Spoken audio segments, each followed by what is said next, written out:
ईरानी सदर इब्राहिम रईसी पाकिस्तान के 3 रोजा दौरे पर इस्लामाबाद पहुंच गए हैं। वज़ीर-ए-आज़म शहबाज शरीफ और सदर आसिफ अली जरदारी से मुलाकातें करेंगे। मुअज़्ज़िज़ मेहमान की चेयरमैन सेनेट, स्पीकर कौमी असम्बली, वज़ीर आला पंजाब मरियम नवाज और गवर्नर पंजाब बलीगुल रहमान से मुलाकातें भी शेड्यूल है। मंगल को कराची भी आएंगे। सिंध हुकूमत का 23 अप्रैल को कराची में आम तातील का ऐलान।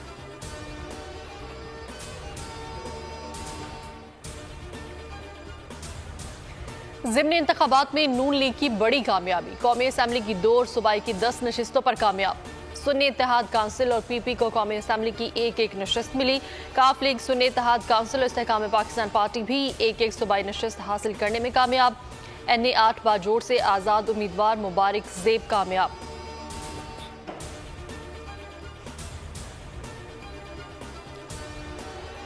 ज़िमनी इलेक्शन में कई अपसेट।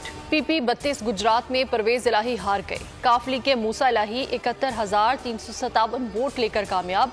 परवेज इलाही 37,106 वोट ले सके। NA 119 लाहौर से अली परवेज मलिक, NA 132 कसूर से रशीद अहमद खान जीत गए। NA 196 कमर शहदाद कोट से पीपी के खुर्शीद जुनेजो कामयाब।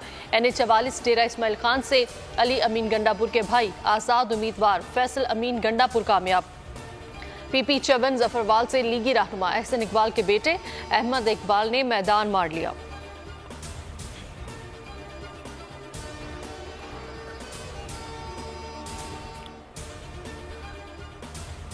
चकवाल में फैक्ट्री टैंक में उतरने वाले 4 मजदूरों की जान चली गई। टैंक में जहरीली गैस की वजह से मजदूरों ने दम तोड़ दिया। आमिर, ज़शान, मोहम्मद साकिब और जमशेद को टैंक की सफाई के लिए भेजा गया था। लाशों को 2 घंटे बाद निकाला जा सका।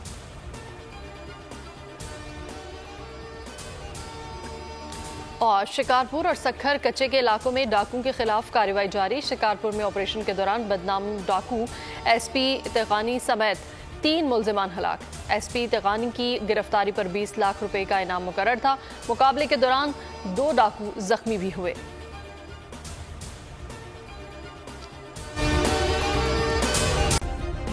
सब्सक्राइब करें और बेल दबाएं ताकि कोई खबर रह न जाए।